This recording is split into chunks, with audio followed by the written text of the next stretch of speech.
ఒక అబ్బాయి అమ్మాయి లేకుండా ఊరేగింపు లేకుండా బ్యాండ్ వాయించుకుంటే రోడ్ల మీద కూర్చోన్నావా?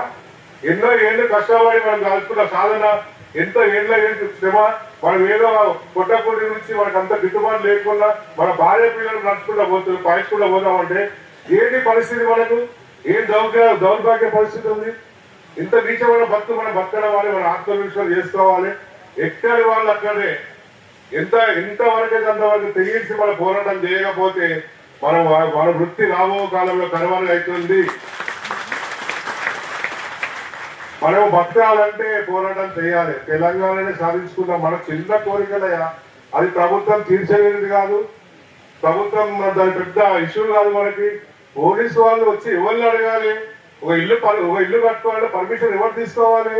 ఇంటి యజమాని తీసుకోవాలి, వచ్చే ప్లంబర్ తీసుకోడు, వచ్చే మేస్త్రి తీసుకోడు, వచ్చే ఎలక్ట్రీషియన్ తీసుకోడు, ఒక టైల్స్ వేసేవాడు తీసుకోడు, ఒక డిజైనర్ వాడు తీసుకోడు. పర్మిషన్ ఎవరు తీసుకోవాలి? ఇంటి యజమాని తీసుకోవాలి. ఎవరైతే ఇంటే పెళ్లి అవుతుంది, ఏ కార్యక్రమం అవుతుందో వాడు పర్మిషన్ తీసుకోవాలి, వాడిని బాధ్యతలు చేయాలి. కానీ వచ్చి రాగానే బ్యాండ్లు పట్టుకొని కొట్టడం, తిట్టడం, ఆ భాష చూస్తే వాస్తవం మనం బతుకుంటే వాళ్ళు సచ్చినాం అని అనిపిస్తుంది. వచ్చేవాడు ఏ భాష మాట్లాడతాడు? లాంటి ఎత్తి మన వాళ్ళని కొడతాడు. ఎందుకు కొడతాడా? దేనికి? నీది కూడా డ్యూటీ, మాది కూడా డ్యూటీ. మన డ్యూటీ కాదు. మనం తప్పు చేస్తున్నామా? రోడ్ల మీద పిచ్చోళ్ళగా తిరుగుతున్నామా? మనకు యూనిఫామ్, మనకు డిసిప్లిన్, మనం ఇంత శ్రమ చేసి ఇంత కష్టపడి మనం వాయిస్తే మన బండ్లు తీసుకపోవడం ఏంటి? ట్రాఫిక్ వల్ల మళ్ళీ అది అలాగా మన బండ్ల మీద మన ఇన్స్ట్రుమెంట్ మన బస్సులలో పోలేము కాబట్టి చిన్న బండ్లు టాటా చేస్తూ అశోక్ లీలాండ్ బండి తీసుకోవద్దు, వాళ్ళు ట్రాఫిక్ అయినా క్యాబ్ కావద్దు, ఇంతమంది ఇంత పోతారని వాళ్ళు చాలట. ఏది బతుకు? అసలు ఎక్కడుందా మనము? అసలు మనము వాస్తవంగా చెప్తుంటే మనం సమాజంలో ఉన్నామా? సమాజానికి మనం ఉపయోగపడతలేమా? అసలు సమాజంలో పుట్టకూడదా?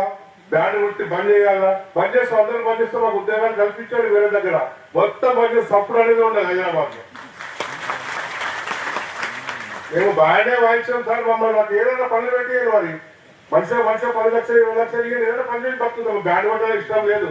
రాత్రులుగా పగలనగా పొద్దునగా రాత్రులుగా కడుపు మార్చుకొని నీళ్ళు లేక ఏమి లేక 5 గంటలు 6 గంటలు ఇళ్ళబడి వాయించాలంటే ఇక టీవీలు, షుగర్లు, బీపీలు అందరూ వచ్చిన ఏ నాయకుడు ఆదుకుంటాం లేడు. మనకి నాయకత్వం లేదు. ఫస్ట్ ఆఫ్ ఆల్ ఏ నాయకుడికి మనం అవసరమే.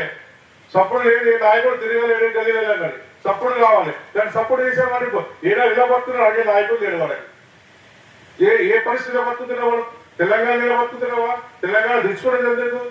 మన బాధలు పోతాయి. ఎలా స్వతంత్రంగా మనం బతుకుదామని ఆలోచన మనం ఉన్నప్పుడు మరి ఏది స్వతంత్రం? మనకు రాగానే కొట్టడమా, తిట్టడం, అటు పార్టీ వాళ్ళు తిట్టడమే, ఇటు మన పోలీసు వాళ్ళు తిట్టడమే. ఏదే బతుకు మనకు? మన భార్య పిల్లల ఆత్మ గౌరవం లేదా? మరి ఏది కానీ కష్టపడి నేర్చుకో.